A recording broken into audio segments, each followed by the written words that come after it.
Carry on the tradition. Those simple words would be posted outside of Team Canada's dressing room throughout the 2004 World Cup of Hockey tournament. With an entire hockey-mad nation behind them, the Canadians are motivated by pride and a desire to become an all-time team. Not too long ago, in the late 1990s, there seemed to be a panic among Canadians over the precarious state of our national sport. That national self-doubt has disappeared, replaced by a zest to demonstrate our superiority over others. Team Canada is ranked #1 by the International Ice Hockey Federation. The Canadian population would like to retain that ranking, as hockey simply is our game.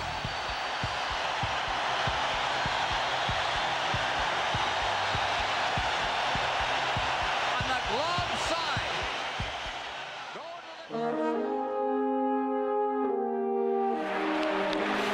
The World Cup of Hockey was formerly known as the Canada Cup, a tournament that began in 1976, following the feverish thrill of the '72 Canada-USSR Summit Series.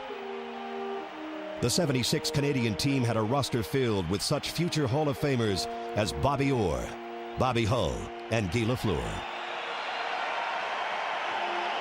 It also featured Rogie Vachon in goal and Daryl Sittler up front, who was instrumental in leading the Canadians to victory over Czechoslovakia in the inaugural Cup.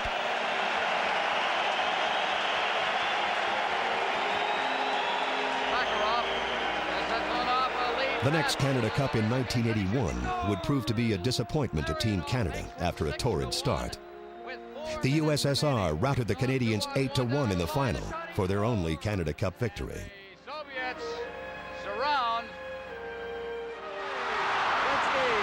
Gretzky turning, clears it for Wilson. Good shot. In 1984, the Canadians were led by Gretzky and a cadre of his Edmonton Oilers teammates. Coffee with Gardner now as he moves up. Gretzky's on the line. The tournament MVP was John Tonelli of the New York Islanders. Canada outgunned Team Sweden in 2 straight games in the final to seize back the Canada Cup. Canada on the verge of winning the Canada Cup. It's all over. Canada wins the Canada Cup for the second time. The 1987 Canada Cup marked the emergence of Mario Lemieux as a true superstar during the Wayne and Mario show. Gretzky's feed to Mario in Game 2 of the final versus the Soviets forced a deciding game as Canada won 6-5 in overtime. The Great One helped make Marvelous Mario a household name with his setup to the big center for the winning goal late in Game 3.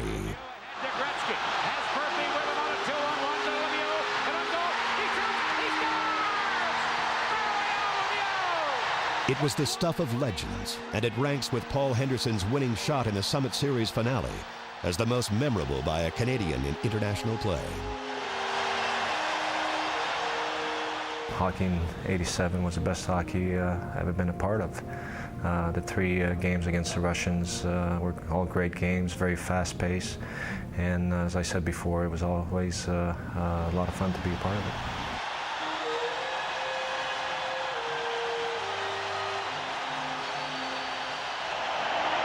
In 1991, Team USA met Canada in the finals. Larber picks it up. Steve Larber's got a breakaway. Larber going in. He shoots. He scores! The Canadians played the deciding game without Gretzky, who was out of the lineup with a back injury. Despite number 99's absence, Team Canada won their 3rd straight Canada Cup title. It's all over. The 1991 Canada Cup belongs to Canada. Edmonton Oilers goalie Bill Ranford was named the tournament's MVP.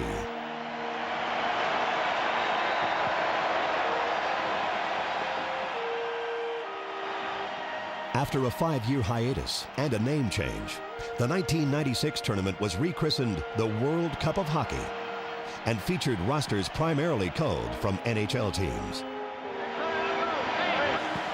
In 1996, the Americans became a hockey superpower. Denmark's drilling the shot, and for sure, this is done now It's 5-2. Team USA, 17.5 seconds. After upsetting the Canadians in the final, the Americans perhaps forever destroyed the myth of Canadian supremacy over Team USA. And the USA is about to win the first World Cup of Hockey. But Canada has been stronger in recent years after winning gold in Salt Lake and back-to-back world championships.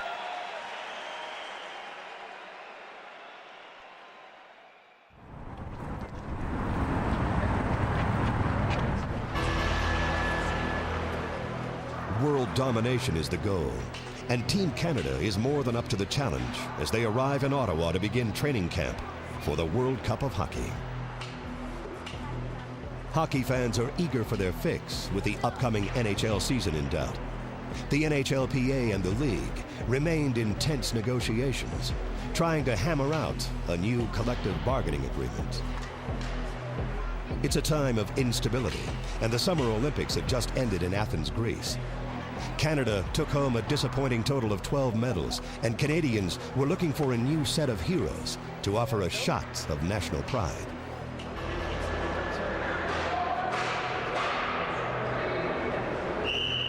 Team Canada 04 represents a beginning of the changing of the guard. Executive Director Wayne Gretzky and his brain trust chose their team using the model from the successful gold medal winning club at the 2002 Salt Lake City Winter Olympics. Gretzky knew that Team Canada required a healthy balance of scoring, defensive strength, solid net-minding, strong special teams play, and unwavering grit, a Canadian trademark. We were never afraid of taking young players or less experienced players, and as it turned out, it proved to be right. But I think that comes from probably a lot has to do with Wayne's experiences and to a certain extent my experiences with the Oilers of the 80s, that I learned very quickly that it doesn't matter how old you are, how much experience you have, it's all about your passion and your ability to think the game and your ability to be a good team player. Gone are such notable names as Mark Messier, Brendan Shanahan, and Eric Lindros. The 2004 lineup is a healthy mix of proven international leaders and young stars who represent the future. I think the management has done a great job in bringing together the right mix of players, because we have the veteran leadership here of guys like Joe Sakic and Mario Lemieux, Marty Brodeur, and you also have a great mix of young players too. You got a lot of young guys here, and you really see the next wave of Canadian players that are coming. They're all, excellent players. They're big and skilled. I mean, Canada's definitely got the youth going in their favor.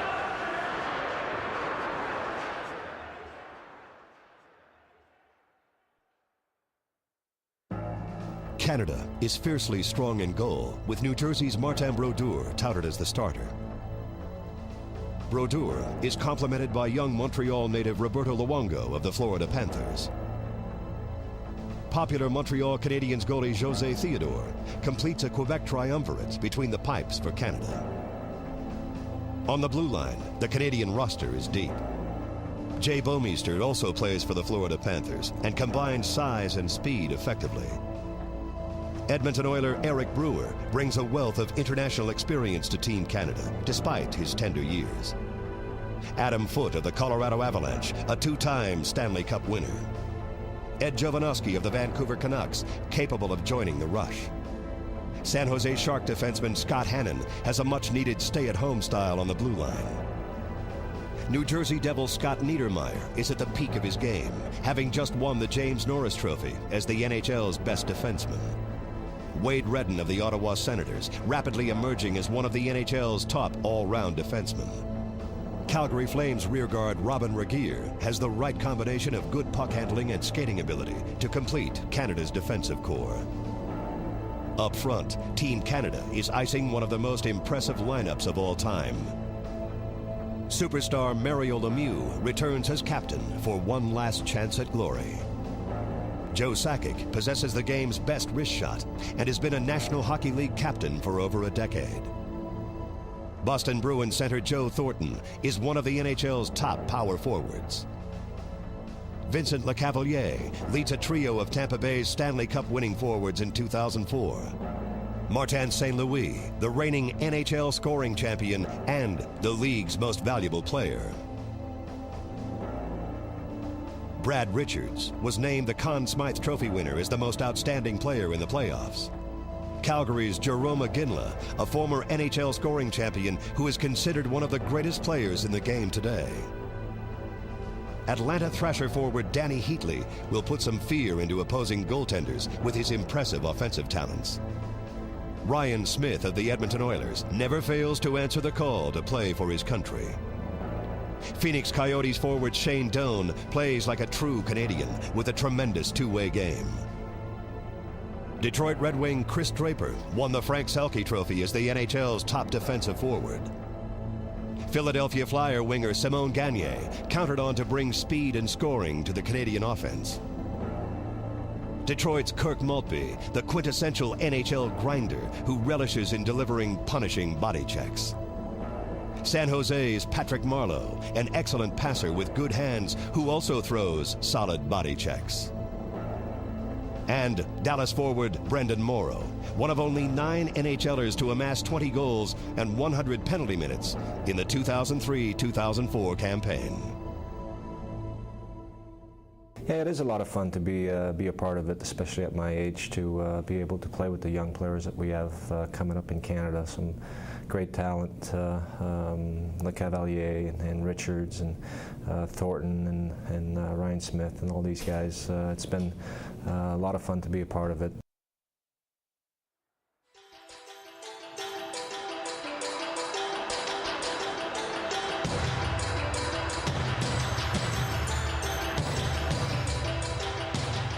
Wayne Gretzky, Hockey Canada President Bob Nicholson, Team Canada Director of Player Personnel Steve Tambellini, and Assistant Executive Director Kevin Lowe saw no reason to tinker with the success of previous international events. With that in mind, the hierarchy retained their coaching staff from the Salt Lake City Olympics. If it's not broke, why fix it? They did a tremendous job in 2002. There was a tremendous amount of pressure for Canada to deliver a championship, and they delivered a championship. And then we really felt strongly a lot of the games were going to be in Toronto and Montreal, and all 3 of them who are head coaches, and Wayne Fleming, who's with the Flyers, experienced a great deal of pressure being in the cities they're in, and we knew they could handle the mass Canadian media we were going to have here, and that's part of this whole process too. It's not just a matter of focusing on the players and coaching the team, but you're responsible for a country and dealing with the media, and these guys do a great job, and I think they're one of the best coaching staffs I've ever been around. Head coach Pat Quinn relishes being the chief decision maker once again. Quinn's assistant coaches include some of the best hockey minds in the business. Ken Hitchcock demands respect and knows how to get the most out of his players. Jacques Martin's offensive strategies are a key component of Quinn's team. And Wayne Fleming, noted for his player preparation, completes an elite coaching staff. It's a chance to work together with, in my opinion, a very special group. It's a group that gets along so well together. We have fun together, we kid each other, we're all over each other verbally at times, but we have so much fun together that when he says we'd like to get back together and try this thing again, you can't pass that up. Because it's a chance to work with special people. It's a chance to work with people who have the same passion for Canadian hockey as I do.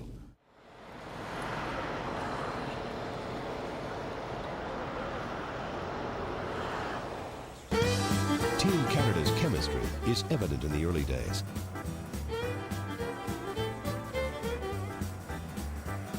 Team outings and bus rides together create a family atmosphere. Many of the players have only known each other as opponents in the NHL, but new friendships develop easily. We've had a lot of fun together, having dinners and just taking trips together. So, everybody's been great. Everybody's bonded very well and very quickly, and it's we're still got another 3 weeks to go, so it's going to be even funner. It's not by accident that Wayne Gretzky has chosen players for the Team Canada lineup who were prominent leaders from the winning national teams of the last few years. Okay, I want the guys on the end just to squeeze in a bit. Brad, just a little, and the same on that side.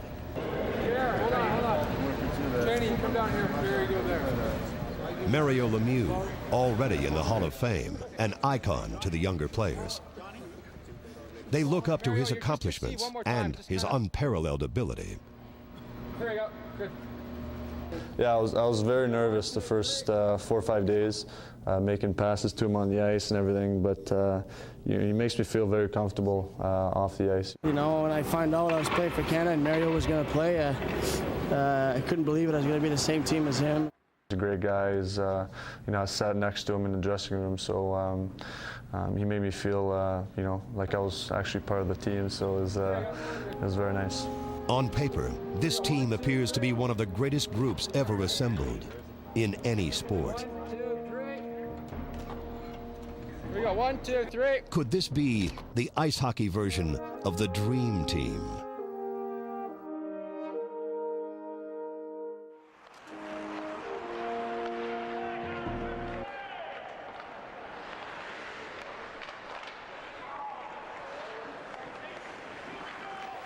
Canada's chief rival on the world hockey stage is no longer the big Russian bear, but its neighbor to the south. The American roster includes 11 players from the core team of 1996, with one notable exception. Goalie Mike Richter, whose standout performance was vital to Team USA's victory, has since retired from the game. The Americans will test 3 unproven goalies in this year's tournament.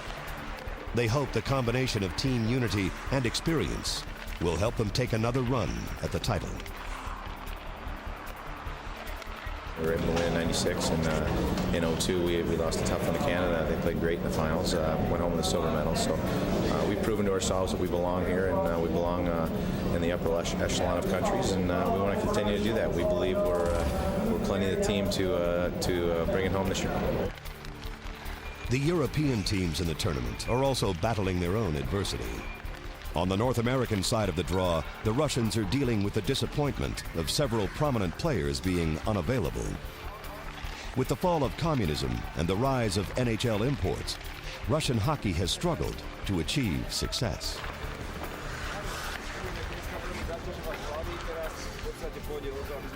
The Slovakian team is the 4th entry in the North American side of the tournament. The Slovaks missed the first World Cup of Hockey in 1996. This time, they're looking to NHL stars Marian Gaborik and Zdeno Chara for leadership in this year's event. Team Slovakia won the 2002 World Championship, establishing themselves as a contender on the international stage. However, the absence of such NHL stars as Zygmunt Palffy will seriously hurt their offense. The European side of the tournament features a Swedish team loaded with talent. But the Swedes have suffered from a propensity for self-destruction at the last few major international competitions.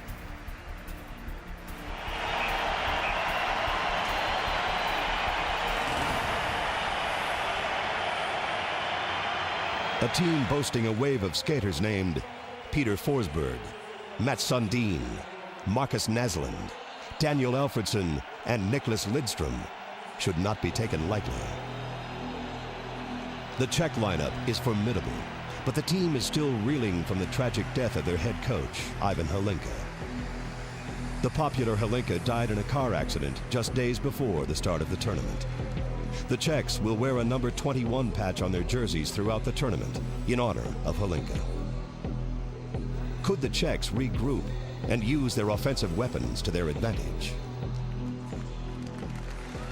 The Finnish team includes a cast of international veterans, including Saku Koivu, Teemu Selanne, Jari Lehtinen, and Mikko Eloranta. Promising youngster Tuomo Ruutu and Mika Kiprusoff in net. The Finns are hoping that NHL playoff hero Kiprusoff has enough magic left in him to perform miracles against the world's best. The German squad is definitely the long shot of the tournament, but possesses some dangerous shooters. Only the goalie Kolzig, one of the NHL's best, was given the starter's job by acclamation. When you look at it, you know, you look at Russia and you look at Czech, Sweden and Finland, they've always had excellent teams. Any time that we went on World Championship, it was very difficult for Canada to win. We never had our best players because of the Stanley Cup. And when you look at the Canada Cups, Canada was very successful. We had great teams, but they were always very stiff competition in them. And we're playing in North America on North American rinks.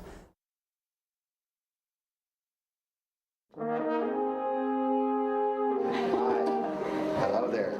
On the eve of the competition, Prime Minister Paul Martin receives Executive Director Wayne Gretzky, Assistant Executive Director Kevin Lowe, and Hockey Canada President Bob Nicholson and their families. It's an engaging visit, and ideas are exchanged. We're going to get you on the ice here, eh? That'd be a frightening thought. Kevin, congrats. That's great.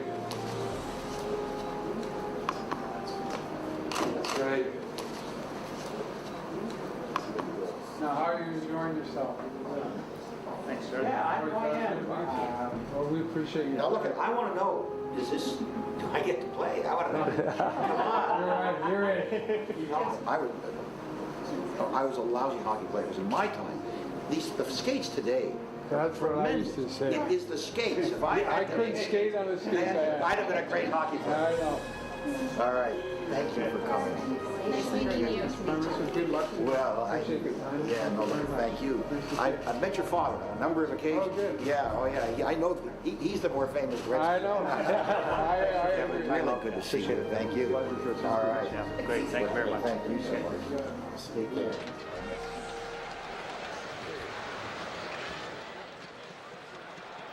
Team Canada draws the Americans for the first two exhibition games, more resembling friendly games of shinny as opposed to battles between bitter rivals.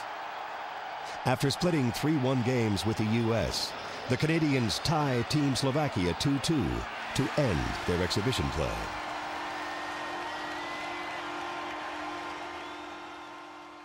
Ottawa was good. It was a team getting together and just getting used to the guys and used to the systems and getting back on the ice at that tempo of play. And you know, we learned every exhibition game. We learned a bit more and we got better. And we're going to take that into the tournament.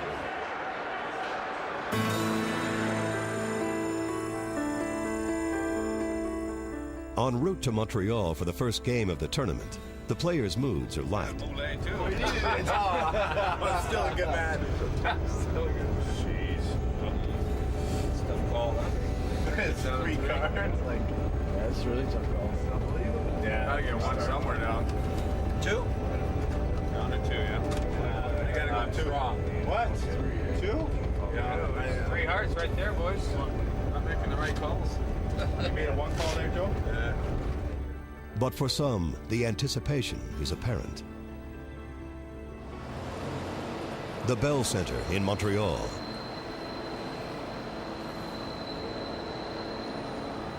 The players are humbled by the rich history on display in the Montreal Canadiens dressing room.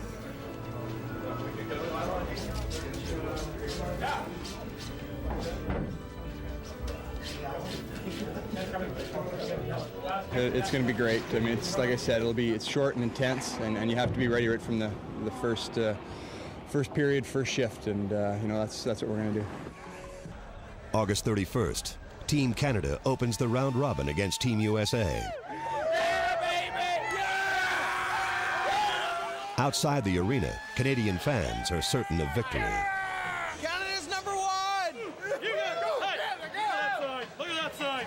Kick some air for butt tonight. Team Canada enters the ice surface in front of a frenzied Montreal crowd.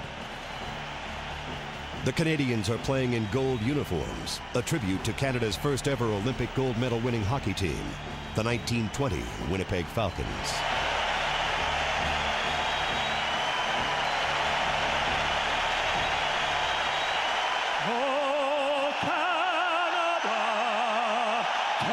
The atmosphere is electric and builds during the playing of the national anthems.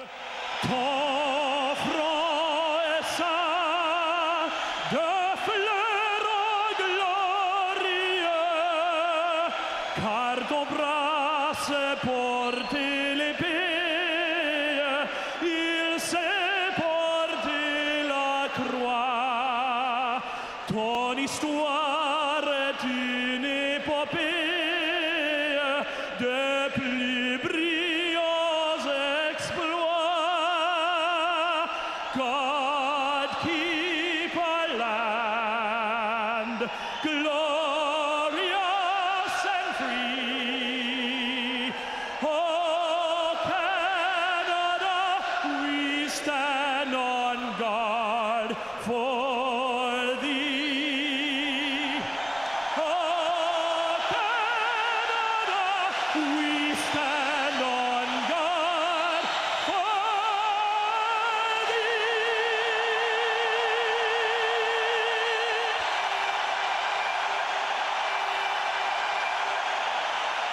The intensity meter rises as the puck drops.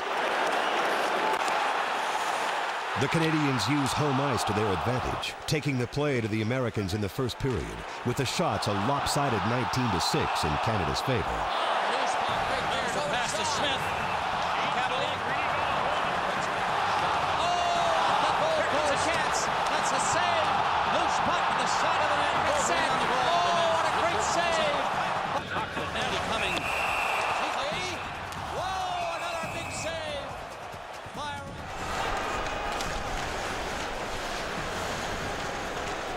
Canada on it. Thornton comes out and scores. Martin St. Louis breaks the scoreless tie with Canada's first goal of the tournament. That's the power play goal, the first one.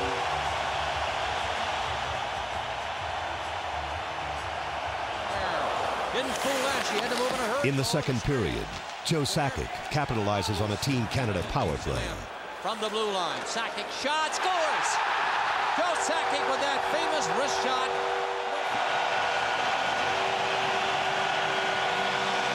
Well, Sakic shot it from 2 feet inside the blue line. It went through some people.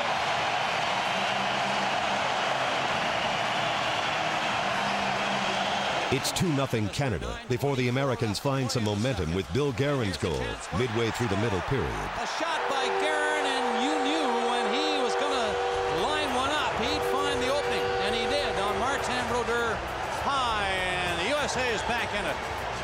Billy Guerin, 34 goals last year for Dallas. He led the team in goals, points, shots on goals. Brodeur knocked down in the crease area. Crowd wanted something called. Brodeur lost his... Mario Lemieux, Canada's 38-year-old captain, takes offense to American Steve Konowalchuk's altercation with goaltender Martin Brodeur. Lemieux's new in-your-face style seems to inspire the Canadians. Foot.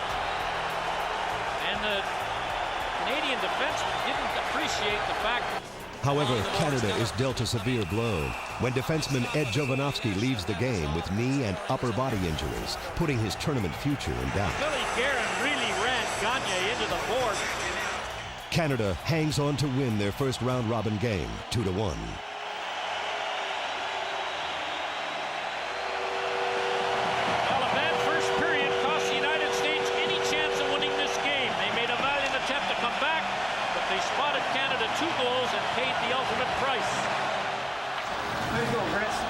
Good start, man. Undefeated in the yellow.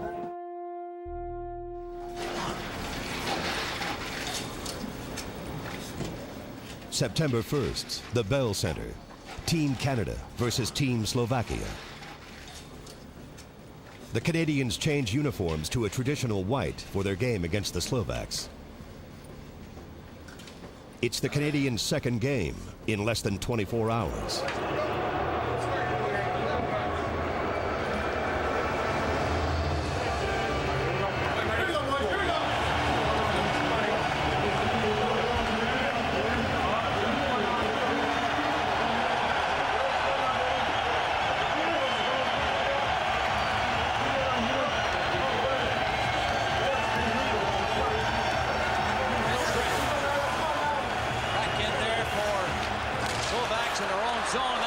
Slovakia is never in the game as Team Canada dominates early. Joe Thornton gets Canada on the board. What a pace, and what a shot down low by Thornton. Oh yeah, 1-0. There's the pickpocket by Thornton on Chara, and into the net. Joe Thornton scores his first of the tournament. A dandy. And what a shot down low. Cavalier again. Nice pass back to the point. The foot into Smith. All Canada. Ryan Smith pots his first of the tournament. Wow! 2-0. Smith's reputation as the consummate Canadian hockey player is well documented. Tonight marks Ryan's record 66th game for his country.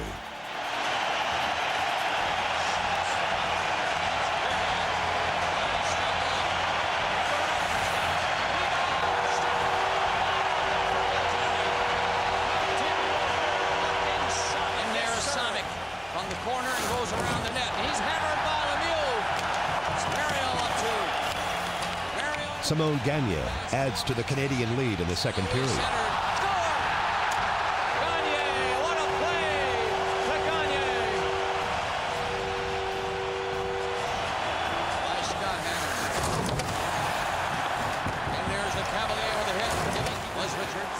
Martin St. Louis makes it 4-0 in the third period.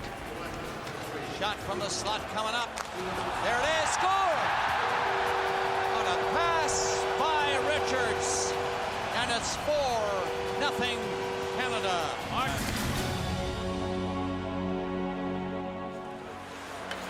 And then Seaback over. Martin Seaback finally beats the rock-solid Brodeur for the Slovaks' only goal.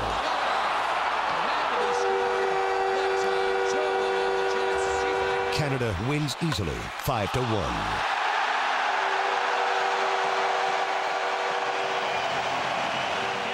The Slovaks are completely outclassed by the Canadians, who are getting stronger with each game. Canada 25 for Slovakia. 14-8 margin in the third.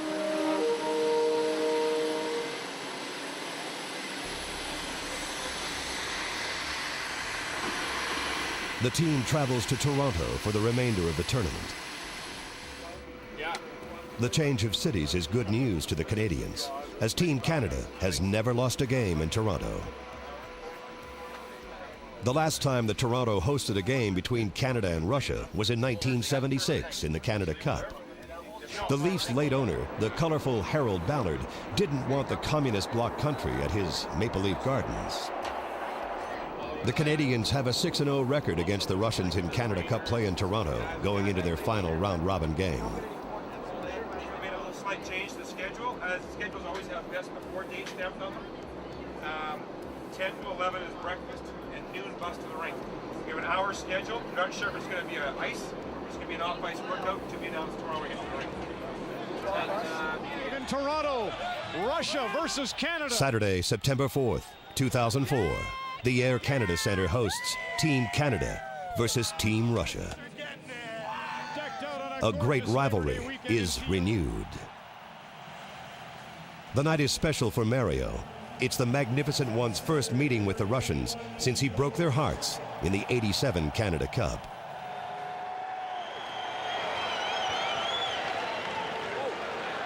Before the game begins, a moment of silence is held to honor victims of a horrible hostage-taking incident in Beslan, Russia.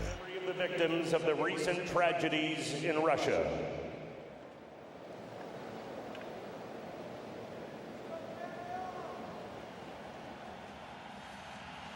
Team Canada sports red uniforms against the Russians' red, white, and blue.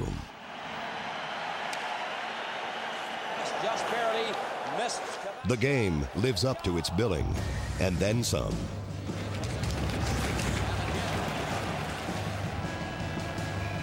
It's classic Canada-Russia, not just a battle between a bunch of NHL stars.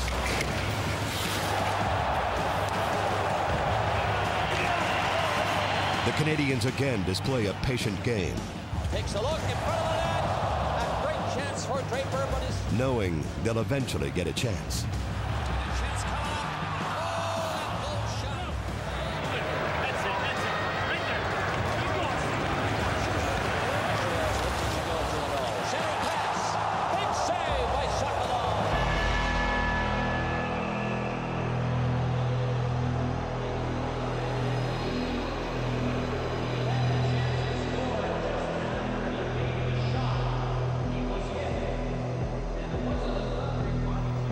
A scare is thrown into Canada when Mario Lemieux goes down early in the game.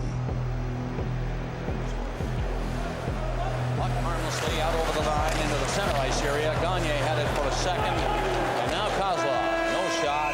The horn goes, and the first period is done. The period ends scoreless. The nation breathes a collective sigh of relief as Captain Mario is okay. Hendricks. Heck of a time for one right now. Yeah. You're due. So am I. Yeah. In an eerie premonition, Robin Regeer sees Chris Draper's fortunes turning.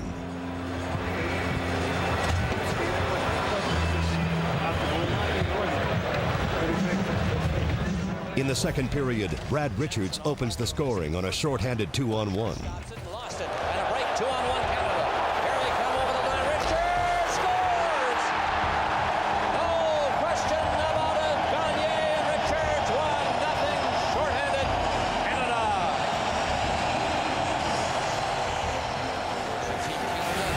Closing all in the door. You got to get the puck at the net so we can get the big body.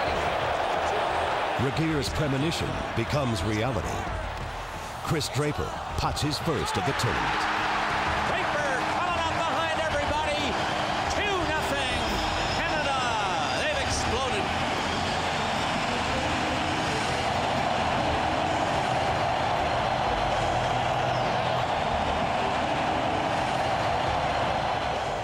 In the third period, Sakic converts a pass from Lemieux.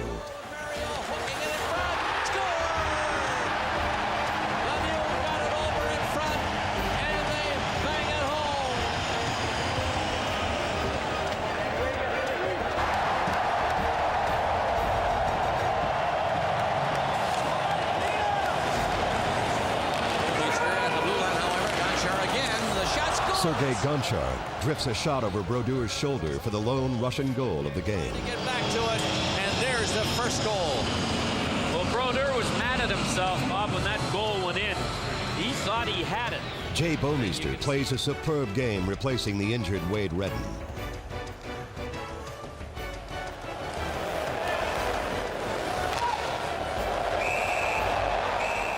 Shot nearly caught the far side. This baby is over.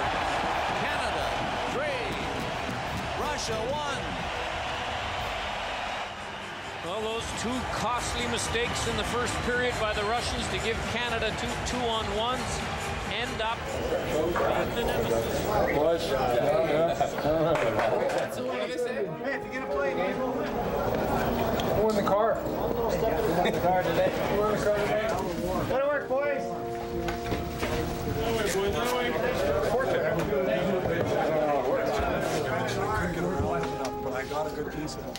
I think we're getting better every game, and that's what we want to continue to do. But at the same time, we got to realize that it's a short tournament. Anything can happen at any time. So we just want to keep playing how we are and keep playing our system and keep getting better.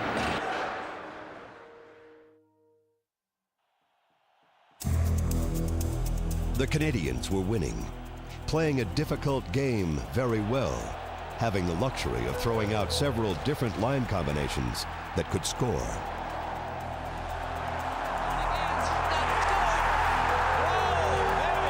And they had a giant in net. Martin Brodeur was sensational in the first 3 games. Brodeur came to camp in terrific shape, brimming with confidence. He was undisputedly Canada's MVP after the round robin ended, with Canada 3-0 on top of the North American pool. I think we were able to step up our game to the level that we're able to be unbeaten. And, well, we're going to need to be unbeaten if we want to continue in this tournament also. Hockey played this style on NHL-sized surfaces has proven to be tough on each team's roster. But the Canadians again come out on top in the injury intangible due to their amazing depth. Team Canada did not miss a step after replacing key personnel in the round robin. Scott Hannon's place in the lineup was made possible when Ed Jovanovski was injured in the Team USA game. But there was another key factor to the Canadian success. From the blue line, Sakic shot, scores! The incredible team camaraderie and the real sense that the group liked each other and were having fun. One of the things is you realize that you need each other to get to that goal, to get to the championship game, and I think as soon as you realize that, then you start coming together as a team. The Canadians were never behind in their round-robin games. Their power play was intimidating. Their penalty killing superb. The Canadians were solid in all areas of their game. However, some of the other teams were making headlines for other reasons. Team USA was rocked by Brett Hull's benching before the game with the Slovaks, their only victory of the round robin. Hull led Team USA in scoring at the first World Cup of Hockey, but was held pointless during his 2 starts this time around. The Americans as a whole appeared painfully slow in comparison to the speedy Canadians.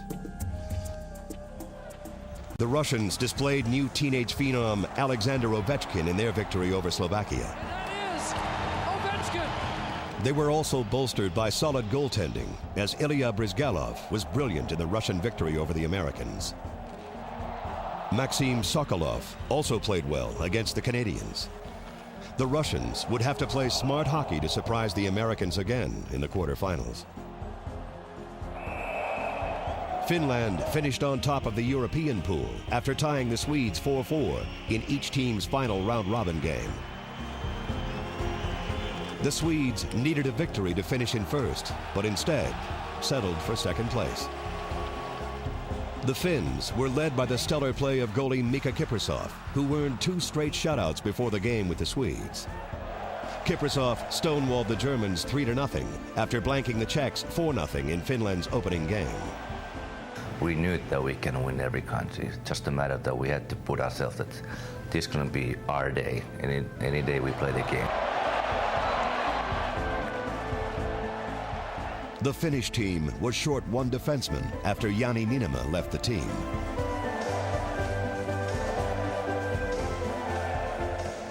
The Czechs began the tournament slowly, but appeared to be gaining momentum with some solid play in later games, including a 7-2 pasting of the Germans, who went winless in the tourney. As the quarterfinals were set to begin, the hockey world wondered if the Canadian juggernaut could be contained.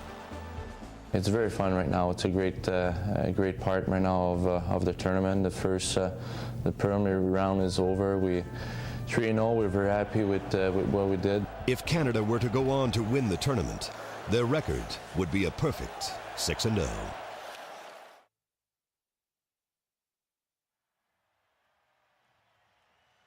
Monday, September 6th, and the start of quarterfinal play in the European pool. Finland is matched against the underdog Germans. The game is tight.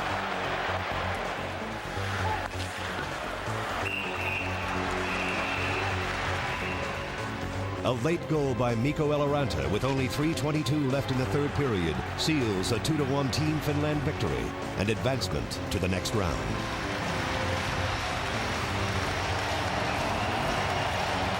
Tuesday, September 7th, 2 quarterfinal matchups in the World Cup of Hockey. Sweden hosts the first game in Stockholm against the surging Czechs.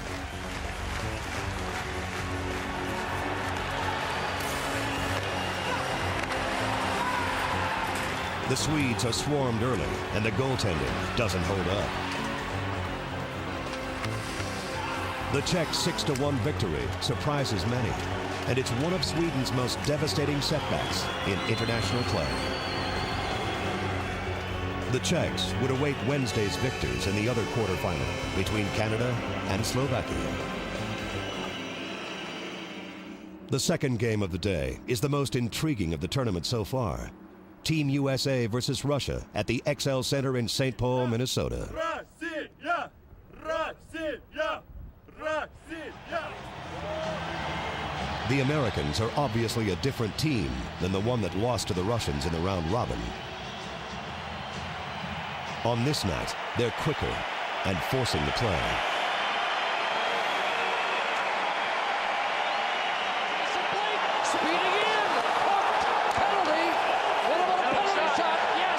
Team USA gets a huge 4-goal game out of Keith Tkachuk and beat the Russians 5-3. Tkachuk is a tower of power with 5 points on the night. The line of Tkachuk, Bill Guerin, and Mike Modano collects 11 points. The Americans play their best game of the tournament, dismissing the critics who question their senior years. Old Glory still has something left to move on to the semifinals of the World Cup of Hockey. Team USA will now meet Finland on Friday night.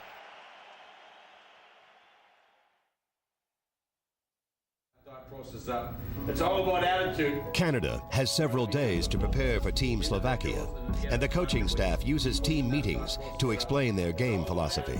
And the big attitude against this team today here, because they're going to come out and work, and watching them practice the last 2 days, they definitely have not given up. You'll find if you go the full 60 minutes, they'll make them crack. They'll crack down. Eventually they will crack. But if you don't sustain it, sometimes they can be able to find a way. So it's important that as you get your attitude going, that whole 60-minute attitude, and again, that shift by shift, but the whole thing is you have to stay with them, you have to bear down. The big focus for us is make them play in their end as much as possible. And Reggie saw some clips, we'll see some other stuff into there, that is not their strength point. Their team defensive play is not the strong part of their area.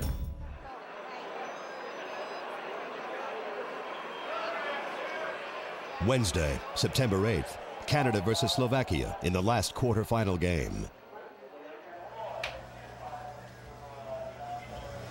Team Canada spends game day doing their familiar routine.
The first period sees a disallowed Jerome McGinley goal and several Canadian chances.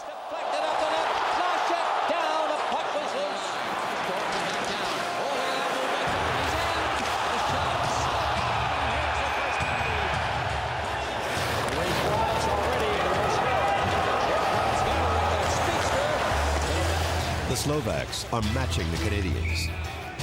Quinn appears frustrated. This is evident in the dressing room during the first intermission. Well, all kinds of options, but if you're way ahead of it, our defense are going to get in a problem all night long, and that's when the turnovers start. We said we'd commit to 60 minutes here, guys. The last 5 or 6 minutes, maybe you figure it was going to be goal-scoring night. We're starting to miss checks and let people go.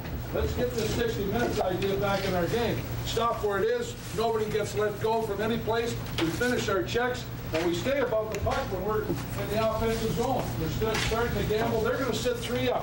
When we have the puck, we've got a 3-on-2 down there. That's the way it's being played right now. So hold the thing and don't be throwing it away, and don't just be gambling for it, because they're going to sit there and suck up and try and get some breaks to get back in the game. Let's keep it going, boys. 60 minutes here. Let's get our little things done right the rest of the way. Team Canada receives Quinn's message loud and clear. The Canadians explode in the second period.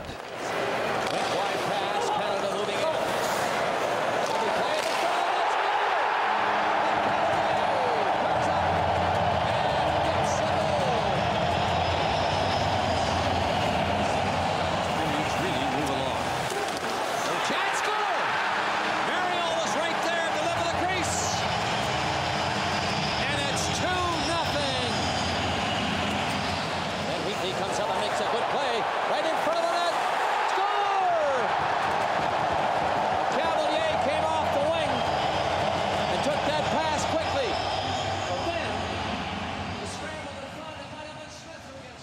Mario, Sakic, and Iginla are unstoppable tonight. The line scores one of the prettiest goals of the tournament. The attack again. That pass was beautiful. Score! What a goal by this trio. The Canadians score 4 goals in a span of 9 minutes and 20 seconds in the second period. Talk about three-way passing. Well, you knew that line was overdue. Just like the Medano-Garin-Kachuk line last night at St. Paul. And this line is... The Slovaks know they're finished. But another period is yet to be played.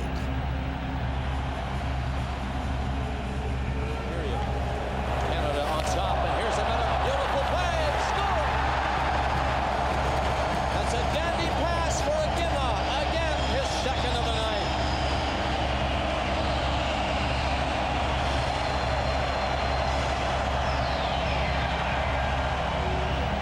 Team Canada hands the Slovakians another shellacking, this one a 5-0 shutout. The Slovaks exit the tournament winless with only 4 goals scored. Martin Brodeur is perfect and has allowed a paltry 3 goals in 4 games. It is Brodeur's first ever shutout in international play. Iginla's 2 goals earn him the game MVP honors.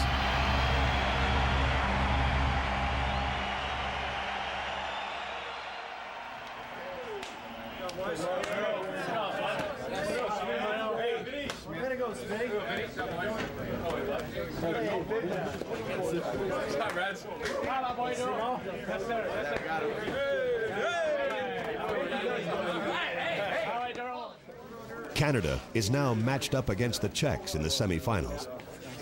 Losing is not an option. He's just mad at his own team. Lemieux knows that the team and the country expect to win.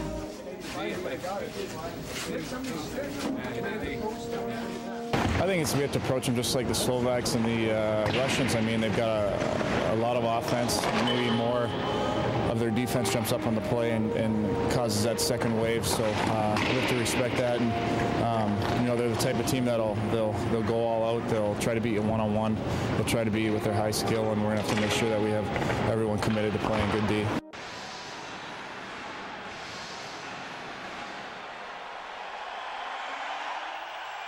Friday, September 10th, at the XL Center in St. Paul, Minnesota. Team USA versus Team Finland. The Finns will have to overcome jet lag after traveling overseas from Europe, where they played the entire tournament prior to this semifinal game.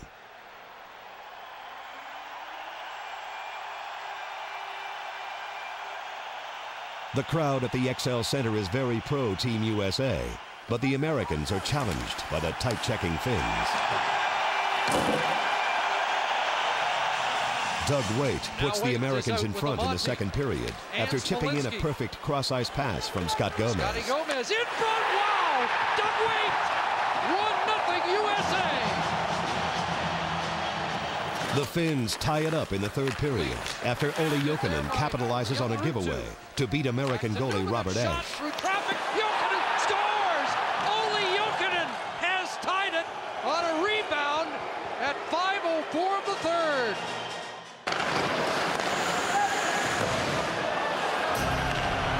Keith Tkachuk is the victim of a 2-on-1 Finnish body check, and teammate Bill Guerin takes exception. Team captain Saku Koivu is the hero for the Finns.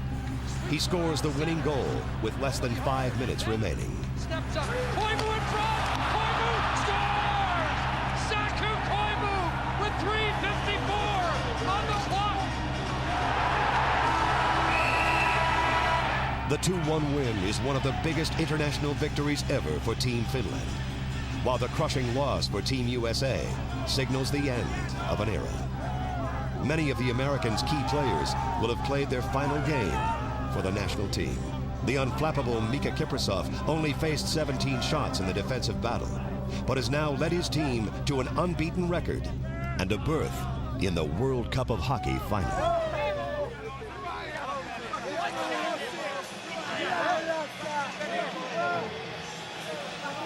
Saturday, September 11th, 2004. Game day for Team Canada.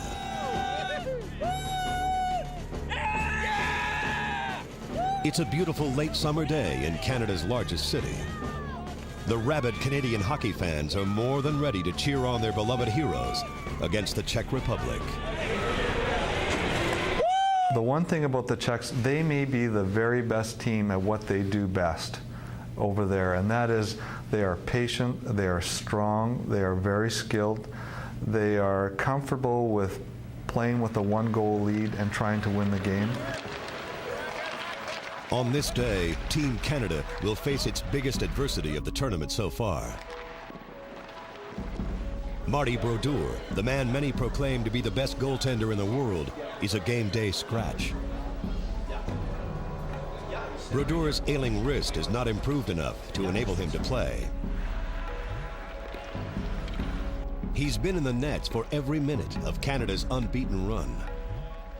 But tonight's task falls to Roberto Luongo.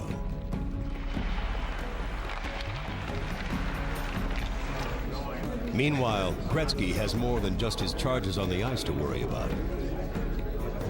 His 15-year-old daughter, Paulina, is singing the Canadian national anthem, and there are afternoon rehearsals scheduled. And what's the number, Don?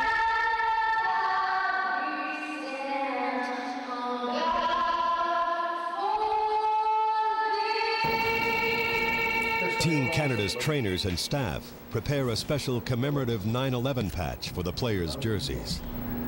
Well, you know what? We're hoping that it's going to cause some controversy. You can get it off. You can get it off. Get it off. Do it any way you can. I'm going to take it out. You have one done. Okay, I'm doing. That's okay. You place them. I'll take the thing off.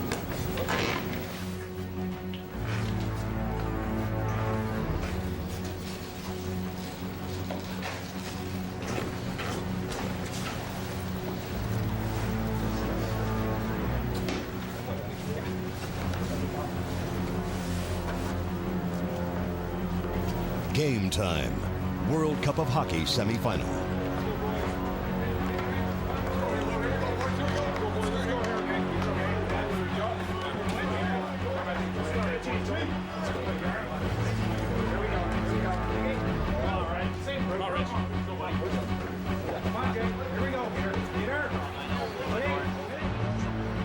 CBC is broadcasting tonight's game in high definition from coast to coast.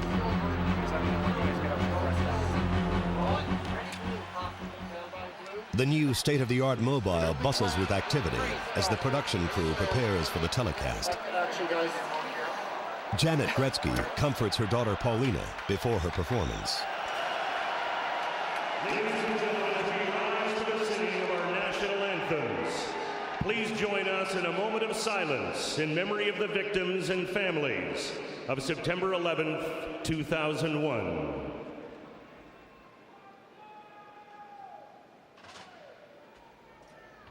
Thank you. Please join Robert Pomykov in the singing of the Czech Republic national anthem.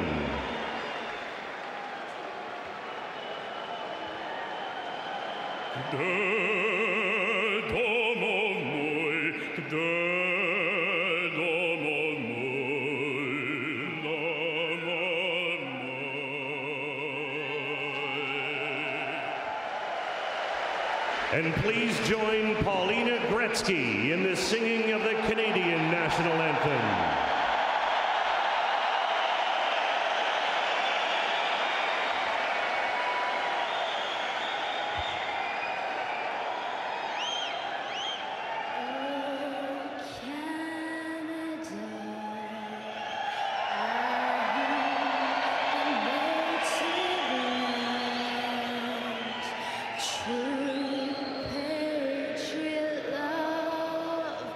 In all that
the Czech Republic versus Team Canada.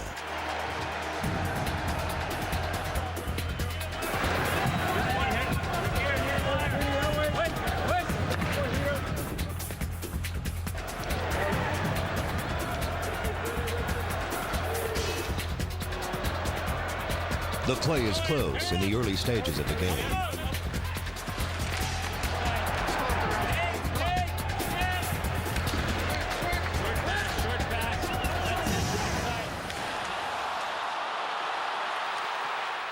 Neither team is playing their best period of the tournament so far.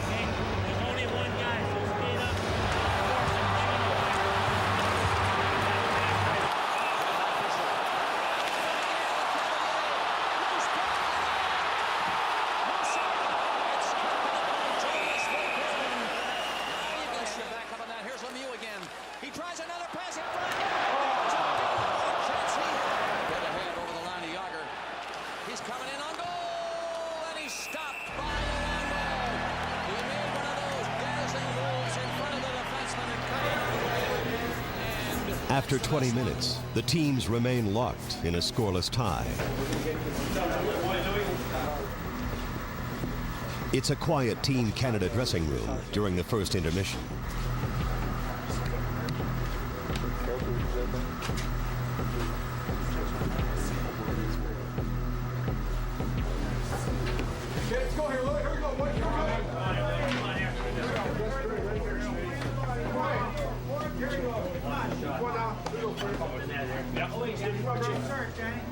Come on, here we go, buddy. Come on, Richie. Your game, buddy. Here we go, Joe.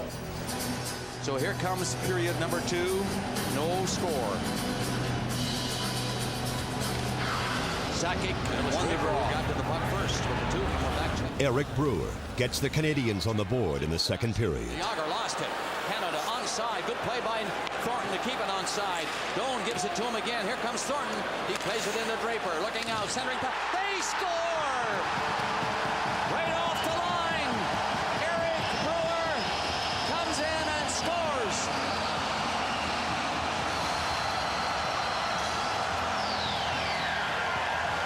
Joe Thornton was great on that play, too.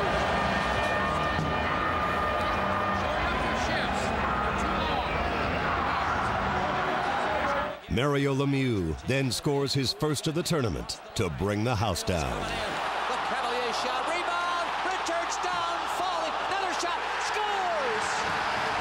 Mario Lemieux!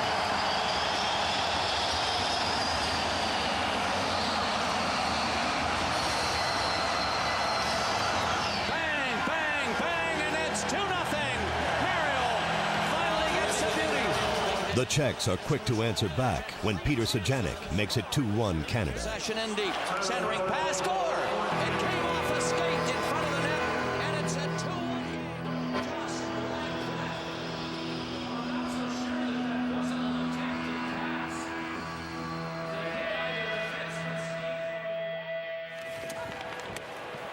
Jaromir Jagr is playing inspired hockey for the Czechs. His old Pittsburgh Penguin teammate Mario Lemieux also has his A game going tonight. The second period ends with the Canadians hanging on to their slim one-goal lead. Go, boys. Get a good rest here, boys. Good rest, come back. Take it to him. Away, boys. That away.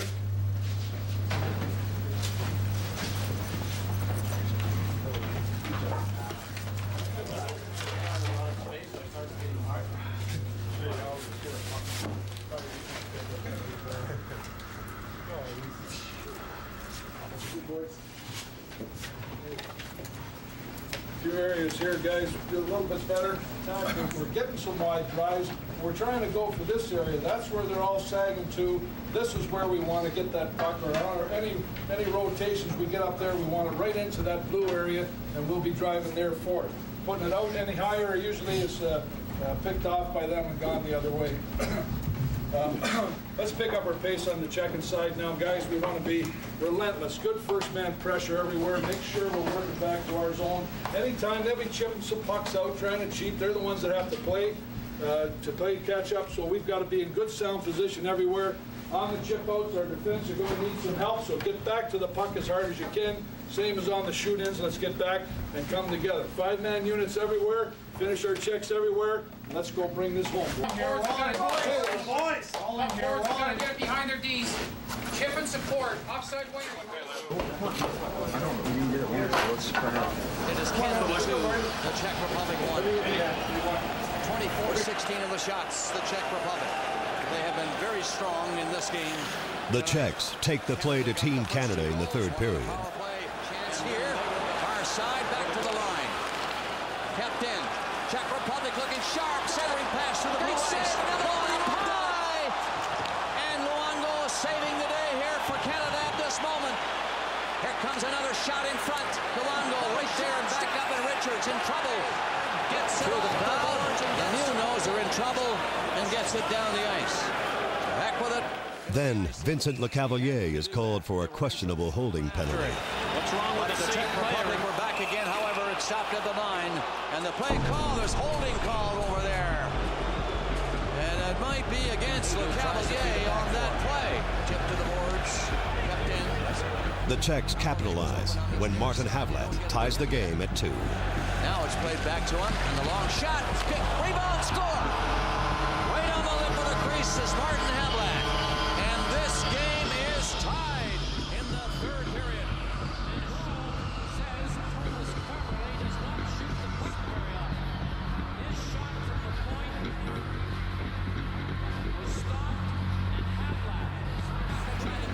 Gretzky and Assistant Executive Director Kevin Lowe appear to be nervous.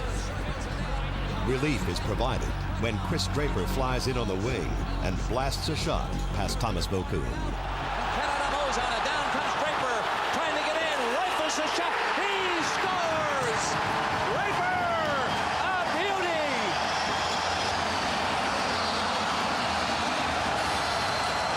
3-2 Canada. Chris Draper. What a goal!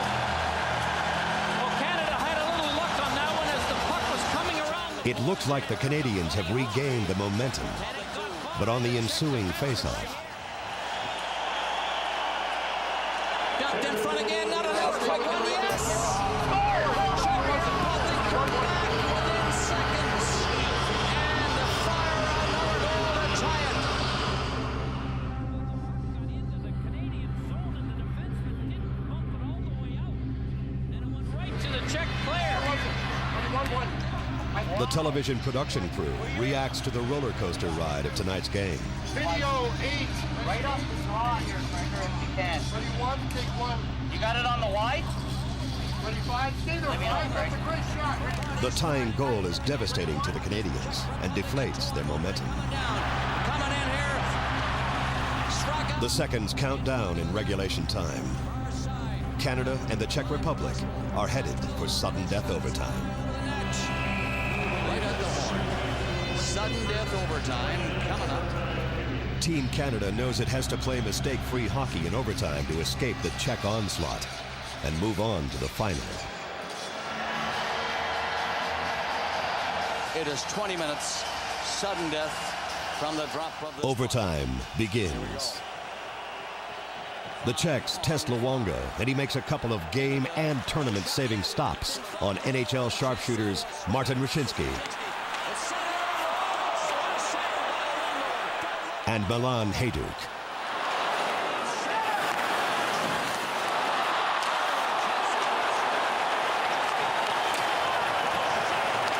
The Canadians pounce on the puck and skate over the Czech line. Scoops it out, a break. Down they come, Lecavalier. One man to beat. Can he beat him? No, he has to go in around the net.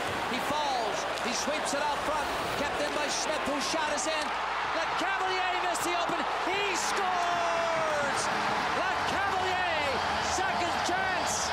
It is over. Team Canada wins the semifinal game 4-3 in overtime with Lecavalier's goal at the 3:45 mark. He now leads the Canadians in scoring with 2 goals and 5 assists. Here's how it started. It looked like a nothing play. Lecavalier fights off the Czech player. Then he goes to the front of the net and he gets behind Marek Malik. And the rebound went to Lecavalier and he got it up over a prone Vokoun to end the hockey game. The Canadians know they have dodged a major bullet.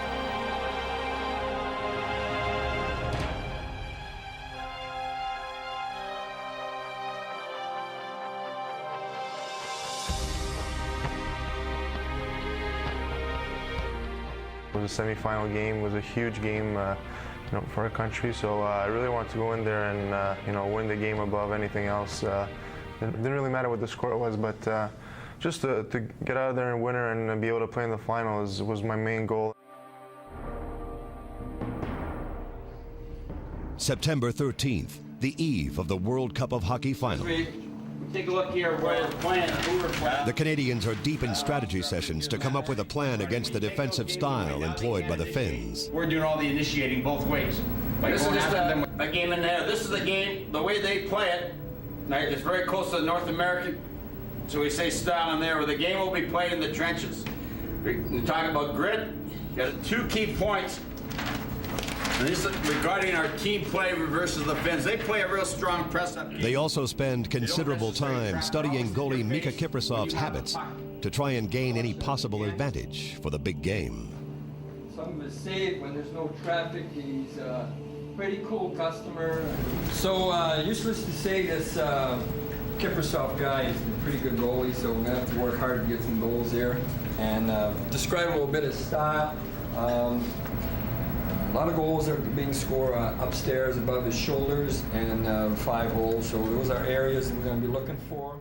The Finns, they gave us a tough game in Salt Lake, and internationally they always give us a tough game, and they played a strong team game, and their skill level is improving, and as a nation they're becoming, like all the nations involved in the World Cup, very capable of winning.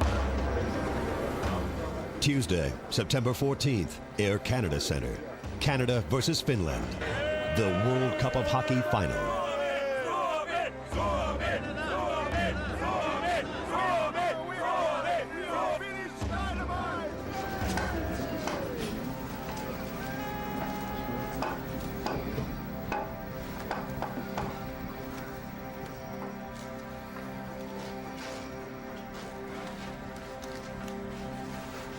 Team Canada's dressing room is quiet.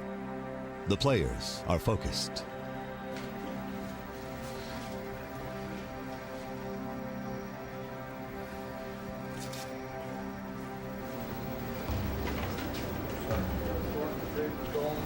We're here, need them all.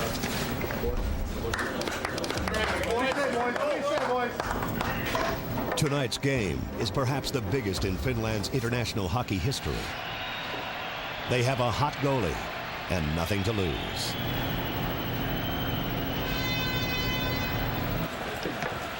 Joe, can you bring my glove out there? Here.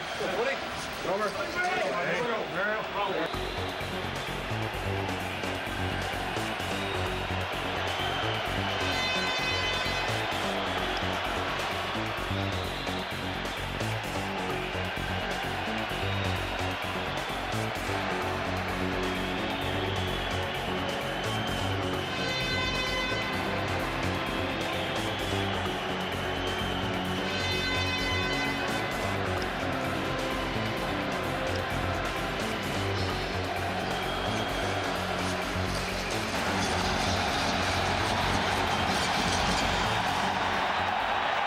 Team Canada's veterans set the pace on the first shift. Missed that.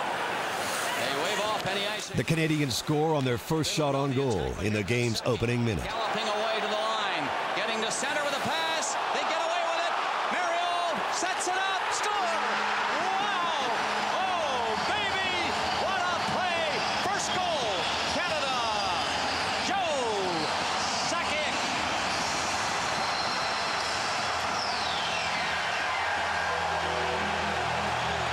First goal, Canada.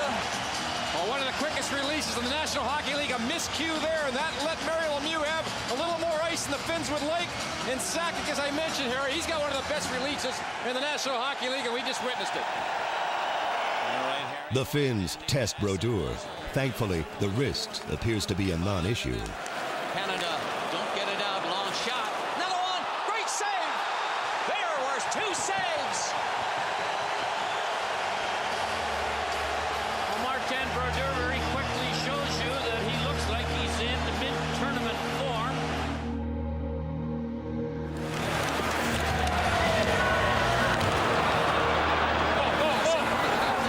The Finns tie the game quickly. Back out and does to the line. Long shot by Linden, scores! Kept in front, and Finland ties it.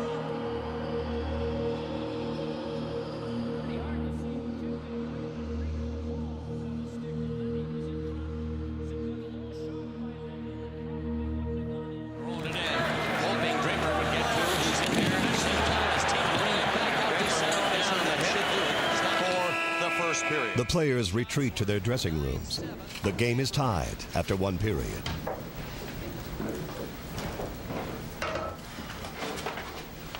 The Canadians know they're in a battle for the title. Doing the little thing, boys. It'll come, eh? Keep going. Assistant coach Ken Hitchcock devises a defensive scheme during the intermission. Listen up, fellas, on a couple of things. They're doing a lot of cross ice dumps to speed here. And our defenseman, this defenseman's playing it. This guy's got to go back. He's got a one-on-one, and it's a hard one-on-one. And what we have to have is our tracker's got to come all the way back, and you got to get right close to this defenseman, because he maybe can't make a play, but he can take the hit and keep the puck there. He's not going to have any time to do anything. So our tracker's got to come right back and get right close to that, and our winger needs to bust his ass. So this might be the play that's available to you. The quick up off of their cross ice dumps, and they're doing it all the time. So we got to get our tracker back there. You got to skate like hell, get back, help that defenseman on the cross ice dumps. Come on, boys. Come on. Come on, guys.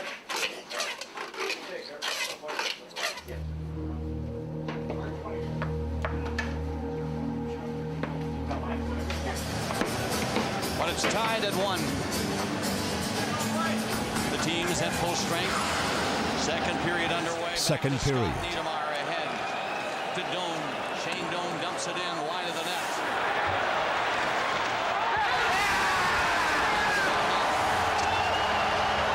That's not a good goal, but it's a goal. And Niedermeyer just threw it in. The goal is the weakest that Kiprasov has allowed in the tournament.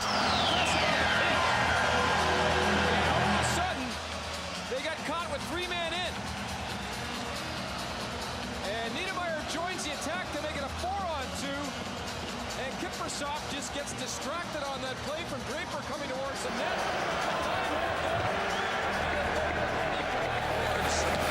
Team Finland is aggressive tonight and welcomes the rough stuff.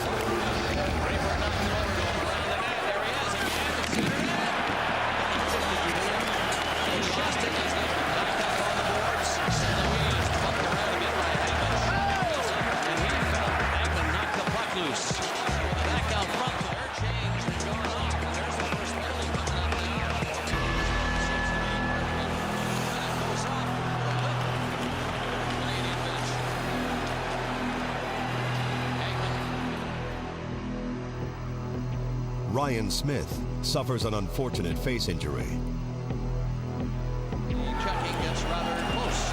The Finns score the tying goal on a beautiful solo effort late in the period. Ruutu trying one. He might do it. He's in. He scores. Tuomo Ruutu was allowed to walk in there with 1 minute left. He beats Roder, and this game is tied. The game is tied at 2-2, heading into the second intermission. Meanwhile, the World Cup of Hockey trophy is delivered to the arena for the post-game presentation.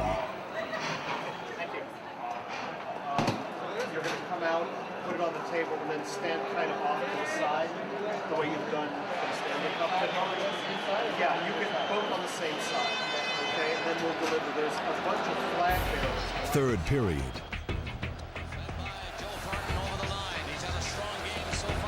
Canada takes the lead with a classic play.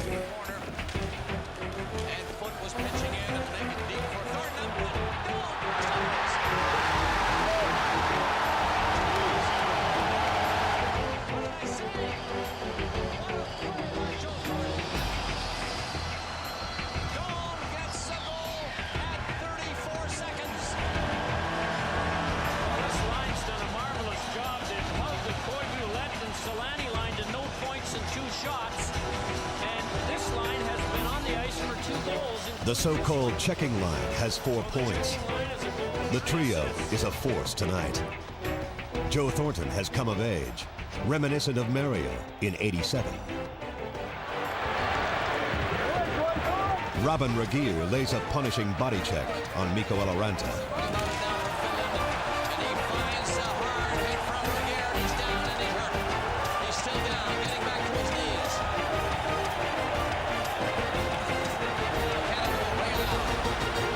Canada continues to apply the pressure. The Finns desperately try to score the equalizer. The Canadians remain calm.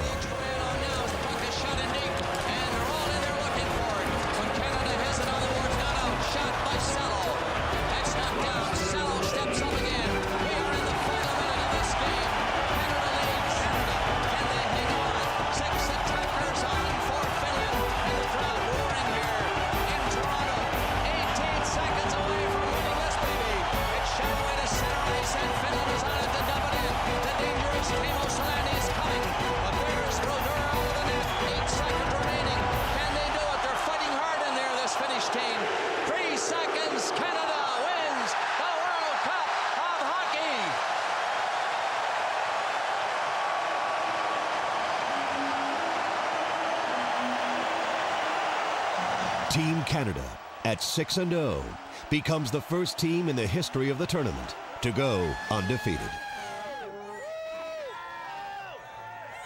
The country celebrates wildly.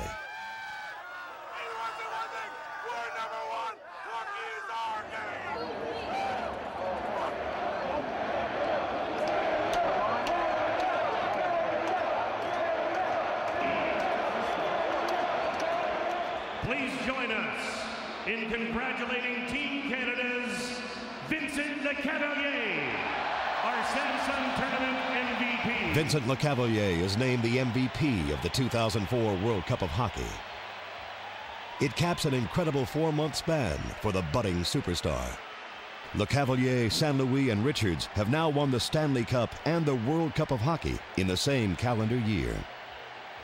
Lecavalier falls 1 point short of the tournament scoring title, finishing with 2 goals and 5 assists.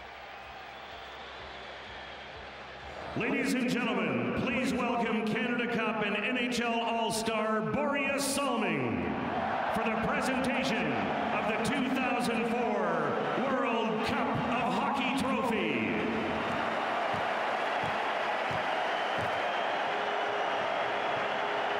Captain Mario Lemieux will now accept the World Cup of Hockey Trophy on behalf of Team Canada. Congratulations.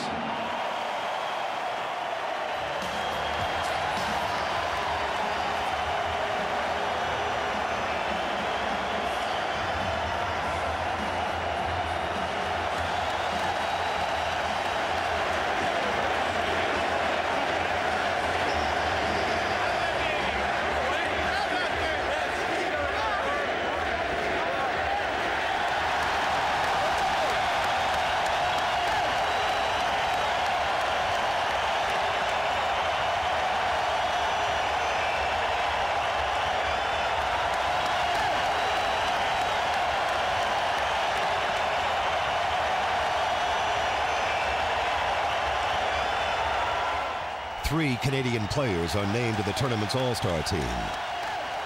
The incomparable Brodeur, Lecavalier at center, and Adam Foote on defense. Rounding out the team are Finland's rearguard Kimmo Timonen and winger Saku Koivu.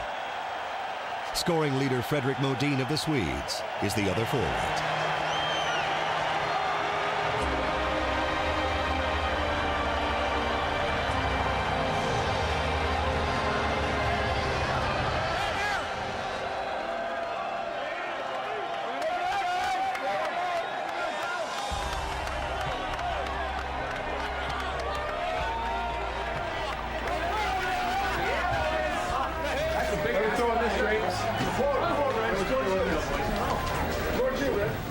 Joe, where are we putting this? Right in the middle. Drapes. Yeah. Hey, we need our tunes. Not only did Team Canada 04 carry on the tradition, they began their own. We put 6 loonies under the bench, the one with 1 victory each. So now we're going to grab it. Go get it? Yeah, let's go get it. 6 loonies were taped underneath the players' bench, symbolizing each win.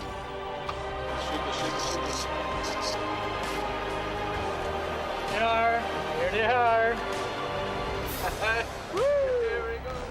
Two loonies are also removed from their hiding place, 6 inches below center ice at the Air Canada Centre.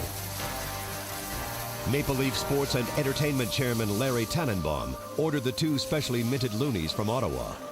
One for Wayne Gretzky and a duplicate for Coach Pat Quinn. Tannenbaum presents the loonie to Gretzky. This is the loonie that we buried on center ice. We buried this on center ice, okay, at the start of the World Cup, and it was to be taken out if Canada, the only way is if Canada won, the cup, and Canada is... We're getting a lot of mileage out of the dollar. Who says a Canadian dollar isn't strong? Absolutely, no. I think the thing that surprised me most is the dedication that our team has shown. And I shouldn't be surprised, but it's a pleasant surprise. And the manner in which they conduct their business and how they handle themselves. I was saying the other day, the minor hockey programs we have set up and the minor hockey coaches and the parents that these kids have and the junior programs they went into, these 26 guys who are here are just really wonderful people, and beyond being good hockey players, they're great role models.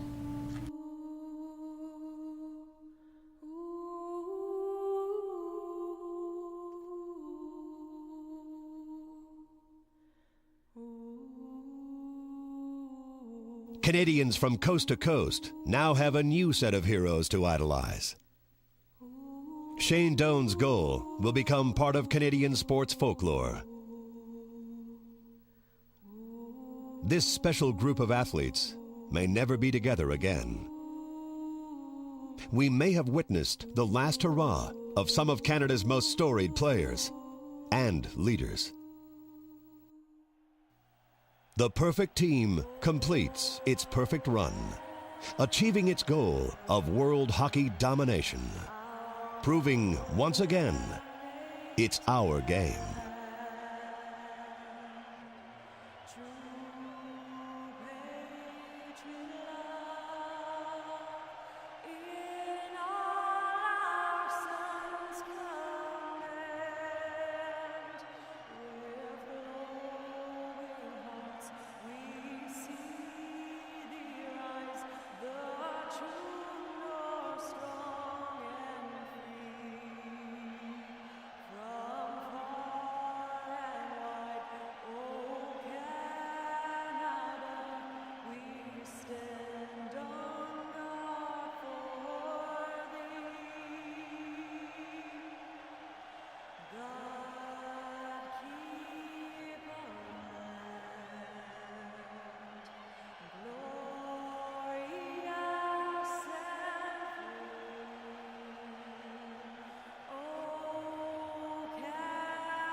Got to come back to the puck so we can go this way properly.